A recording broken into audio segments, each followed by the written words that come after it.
ಉತ್ತರ ಭಾರತದಲ್ಲಿ ಗಂಗೆಗೆ ಪವಿತ್ರವಾದಂತಹ ಗಂಗಾ ಆರತಿ ನಡೆಯುತ್ತೆ. ಅದೇ ಮಾದರಿಯಲ್ಲಿ ಕರ್ನಾಟಕದಲ್ಲೂ ಕೂಡ ಕಾವೇರಿ ನದಿಗೆ ಕಾವೇರಿ ಆರತಿಯನ್ನು ನಡೆಸೋದಕ್ಕೆ ಕರ್ನಾಟಕ ಸರ್ಕಾರ ಚಿಂತನೆಯನ್ನು ನಡೆಸಿದ್ದು, ಸದ್ಯಕ್ಕೆ ಕರ್ನಾಟಕದಿಂದ ಚೆಲುವರಾಯಸ್ವಾಮಿ ನೇತೃತ್ವದಲ್ಲಿ ಒಂದಿಷ್ಟು ಶಾಸಕರು ಸೇರಿಕೊಂಡು ಒಂದು ಸಮಿತಿಯನ್ನು ರಚನೆ ಮಾಡಿದ್ದಾರೆ. ಆ ಸಮಿತಿ ಸದ್ಯಕ್ಕೆ ಹರಿದ್ವಾರ ವಾರಣಾಸಿಗೆ ಭೇಟಿ ಕೊಡ್ತಾ ಇದೆ. ಹರಿದ್ವಾರಕ್ಕೆ ಭೇಟಿ ಕೊಟ್ಟಿದೆ. ಸದ್ಯಕ್ಕೆ ಹರಿದ್ವಾರದಲ್ಲಿ ನಡೆಯುವಂತಹ ಗಂಗಾರತಿಯ ವೀಕ್ಷಣೆಯನ್ನು ಸದ್ಯಕ್ಕೆ ಸಮಿತಿ ಮಾಡ್ತಾ ಇದೆ. ಗಮನಿಸ್ತಾ ಇದ್ದೀರಾ ನೀವು.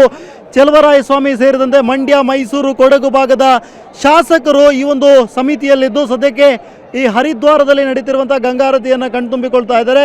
ಅದೇ ಮಾದರಿಯಲ್ಲಿ ಕರ್ನಾಟಕದಲ್ಲೂ ಕೂಡ ಒಂದು ಕಾವೇರಿ ಆರತಿಯನ್ನು, ಪವಿತ್ರವಾದಂಥ ನದಿ ಕಾವೇರಿಗೆ ಆರತಿಯನ್ನು ನಡೆಸಬೇಕು ಅನ್ನುವಂಥ ನಿಟ್ಟಿನಲ್ಲಿ ಚಿಂತನೆ ನಡೆದಿದೆ. ಜುಲೈ ತಿಂಗಳಿನಲ್ಲಿ DCM DK ಶಿವಕುಮಾರ್ ಅವರು ಇದರ ಬಗ್ಗೆ ಒಂದು ಘೋಷಣೆಯನ್ನು ಮಾಡಿದರು. ಕಾವೇರಿಗೂ ಕೂಡ ಕಾವೇರಿ ಆರತಿ ಅನ್ನುವಂಥ ಒಂದು ಆರತಿಯನ್ನು ಮಾಡಬೇಕು. ಅದೇ ರೀತಿಯಲ್ಲಿ ಗಂಗೆಗೆ ಎಷ್ಟು ಪವಿತ್ರತೆಯನ್ನು ಕೊಡ್ತೇವೋ ಅದೇ ಮಾದರಿಯಲ್ಲಿ ಕರ್ನಾಟಕದ ಪವಿತ್ರವಾದಂಥ ನದಿ ಕಾವೇರಿಗೂ ಕೂಡ ಪೂಜೆ ಆಗಬೇಕು ಅನ್ನುವಂಥ ನಿಟ್ಟಿನಲ್ಲಿ ಇದಕ್ಕೋಸ್ಕರ ಸಮಿತಿಯನ್ನು ರಚನೆ ಮಾಡ್ತೀವಿ ಅನ್ನುವಂಥ ಒಂದು ಭರವಸೆಯನ್ನು ಕೊಟ್ಟಿದ್ದರು. ಇದರ ಬೆನ್ನಲ್ಲೇ ಸದ್ಯಕ್ಕೆ ಇದೀಗ ಸಮಿತಿ ರಚನೆಯೂ ಕೂಡ ಆಗಿದೆ. ಹರಿದ್ವಾರಕ್ಕೆ ಭೇಟಿ ಕೊಟ್ಟಿದ್ದಾರೆ. ಹರಿದ್ವಾರದಲ್ಲಿ ನಡೆದಂತಹ ಗಂಗಾರತಿಯನ್ನು ಕಣ್ತುಂಬಿಕೊಂಡಿದ್ದಾರೆ. ಗಮನಿಸ್ತಾ ಇದ್ದೀರಾ. ಸಂಪೂರ್ಣವಾಗಿ ಇದರ ಬಗ್ಗೆ ತಂಡ ಅಧ್ಯಯನವನ್ನು ನಡೆಸ್ತಾ ಇದೆ. ಯಾವ ಜಾಗದಲ್ಲಿ ಕರ್ನಾಟಕದ ಕಾವೇರಿ ನದಿ ಹರಿಯುವಂಥ ಯಾವ ಜಾಗದಲ್ಲಿ ಈ ಒಂದು ಕಾವೇರಿಗೆ ಆರತಿ ನಡೆಯಬೇಕು, KRS ಡ್ಯಾಮ್ನಲ್ಲಿ ನಡೆಯಬೇಕಾ ಅಥವಾ ಕಾವೇರಿ ಹುಟ್ಟುವಂಥ ಉಗಮ ಸ್ಥಾನವಾದಂಥ ತಲಕಾಡಿನಲ್ಲಿ ಪೂಜೆ ನಡೆಯಬೇಕಾ, ಯಾವ ಭಾಗದಲ್ಲಿ ಪೂಜೆಯನ್ನು ನಡೆಸಿದರೆ ಅದು ಸೂಕ್ತವಾಗಿರುತ್ತೆ, ಜೊತೆಗೆ ಜನರ ಆಕರ್ಷಣೆಯ ಕೇಂದ್ರ ಬಿಂದುವಾಗಿರುತ್ತೆ, ಜೊತೆಗೆ ಗಂಗಾರತಿ ನಡೆಸೋದು ಎಷ್ಟು ಸುಲಭ ಅಥವಾ ಕಷ್ಟ ಅನ್ನುವಂಥ ನಿಟ್ಟಿನಲ್ಲೂ ಕೂಡ ಈ ಒಂದು ಸಮಿತಿ ಅಧ್ಯಯನವನ್ನು ಮಾಡುತ್ತೆ. ಜೊತೆಗೆ ಈ ಒಂದು ಸಮಿತಿ ನಡೆಸಿದಂತಹ ಅಧ್ಯಯನದ ವರದಿಯನ್ನು ಇಟ್ಟುಕೊಂಡು ಕ್ಯಾಬಿನೆಟ್ನಲ್ಲಿ ಜಿಯೋನು ಕೂಡ ಅಪ್ಲೈಯನ್ನು ಮಾಡಲಾಗುತ್ತೆ. ಈ ಒಂದು ನಿಟ್ಟಿನಲ್ಲಿ ಎಷ್ಟು ದಿನಗಳ ಕಾಲ, ವಾರಕ್ಕೊಂದು ಸಲ ನಡೆಸಬೇಕಾ ಅಥವಾ ತಿಂಗಳಿಗೊಂದು ಸಲ ನಡೆಸಬೇಕಾ, ವಾರದಲ್ಲಿ 3 ದಿವಸ ನಡೆಸಬೇಕಾ, ಈ ನಿಟ್ಟಿನಲ್ಲಿ ಚಿಂತನೆಯನ್ನು ನಡೆಸಲಾಗ್ತಾ ಇದೆ. ಸುಮಾರು 5 ಕೋಟಿ ವೆಚ್ಚದಲ್ಲಿ ಕಾವೇರಿಗೂ ಕೂಡ ಆರತಿಯನ್ನು ಮಾಡಬೇಕು ಅನ್ನುವಂಥ ನಿಟ್ಟಿನಲ್ಲಿ ಚಿಂತನೆ ನಡೀತಾ ಇದೆ. KRS ಡ್ಯಾಮ್ನ ಈ ಒಂದು ಜಾಗ ಏನಿದೆ ಇದು 1910ರಲ್ಲಿ ನಿರ್ಮಾಣ ಶಂಕುಸ್ಥಾಪನೆ ಆಗುತ್ತೆ. 1930ರಲ್ಲಿ ಇದು ಲೋಕಾರ್ಪಣೆಗೊಳ್ಳುತ್ತೆ. ಆ ನಂತರದಲ್ಲೂ ಕೂಡ ಹಲವು ಬಾರಿ ಈ ಒಂದು ಗಂಗಾರತಿಯ ಮಾದರಿಯ ಪೂಜೆಗಳು ಕರ್ನಾಟಕದ ತುಂಗಾರತಿ ಆಗಿರ್ಬೋದು ಅಥವಾ ಕೃಷ್ಣೆಗೂ ಕೂಡ ಆರತಿಯನ್ನು ನಡೆಸಬೇಕು ಅನ್ನೋ ನಿಟ್ಟಿನಲ್ಲಿ ಚಿಂತನೆಗಳು ಆರಂಭಗೊಳ್ತಾ ಇದ್ವು. ಈ ಒಂದು ಸಂದರ್ಭದಲ್ಲಿ ಈಗ ಗಂಗೆಯ ಮಾದರಿಯಲ್ಲೇ ಕಾವೇರಿಗೂ ಕೂಡ ಆರತಿ ಆಗಬೇಕು ಅನ್ನುವಂಥ ನಿಟ್ಟಿನಲ್ಲಿ ಹರಿದ್ವಾರದ ಈ ಒಂದು ಪುಣ್ಯ ಸ್ಥಳ ಹರಿದ್ವಾರದ ಗಂಗಾರತಿ ಅಂತ ಹೇಳಿದ್ರೆ ಅದು ಅತ್ಯಂತ ಪವಿತ್ರವಾದಂಥ, ಹಿಂದೂಗಳು ನಂಬುವಂಥ ಗಂಗಾರತಿಯ ಅತ್ಯಂತ ಪವಿತ್ರವಾದಂಥ ಸ್ಥಳಗಳಲ್ಲಿ ನಡೆಯುವಂಥ ಒಂದು ಆಚರಣೆ.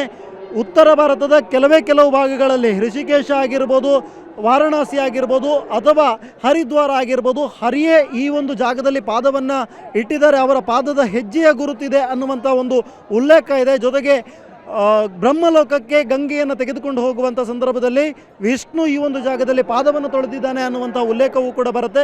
ಹಾಗಾಗಿ ಹರಿದ್ವಾರದಲ್ಲಿ ನಡೆಯುವಂತಹ ಗಂಗಾರತಿ ಪೂಜೆ ಏನಿದೆ ಅದು ಬಹಳ ವಿಶೇಷವಾದಂತಹ ಪೂಜೆ.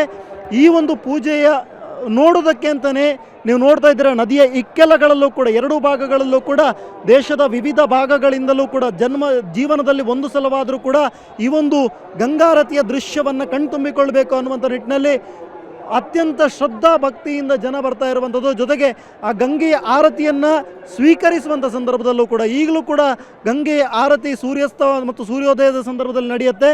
ಸೂರ್ಯಾಸ್ತದಲ್ಲಿ 2 ಬಾರಿ ಈ ಸ್ಥಳದಲ್ಲಿ ಗಂಗಾರತಿ ನಡೆಯುತ್ತೆ. ಆ ಗಂಗೆಯ ಆರತಿಯನ್ನು ಕಣ್ತುಂಬಿಕೊಳ್ಳೋದಕ್ಕೆ ಲಕ್ಷಾಂತರ ಜನ ಸೇರ್ತಾರೆ. ಈ ಒಂದು ಪುಣ್ಯ ಸ್ಥಳದಲ್ಲಿ ಬಂದು ಇದೀಗ ಕಾವೇರಿ ಆರತಿಯ ಸಮಿತಿ ಸದ್ಯಕ್ಕೆ ಅಧ್ಯಯನವನ್ನು ನಡೆಸಿ ಹೋಗ್ತಾ ಇರುವಂಥದ್ದು.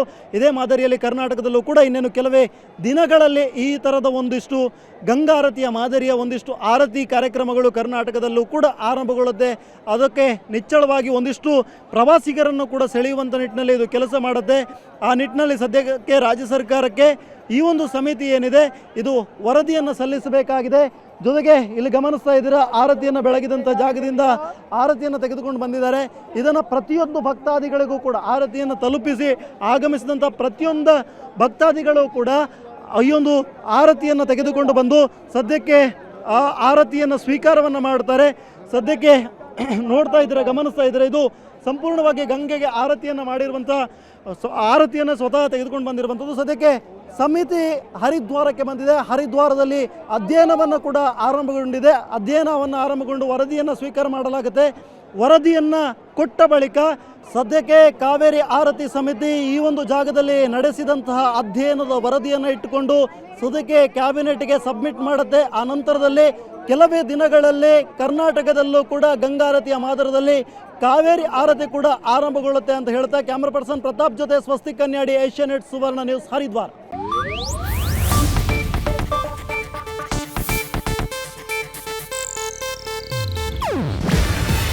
ಇದು ಏಷ್ಯಾನೆಟ್ ನ್ಯೂಸ್ ನೆಟ್ವರ್ಕ್ ಪ್ರಸ್ತುತಿ.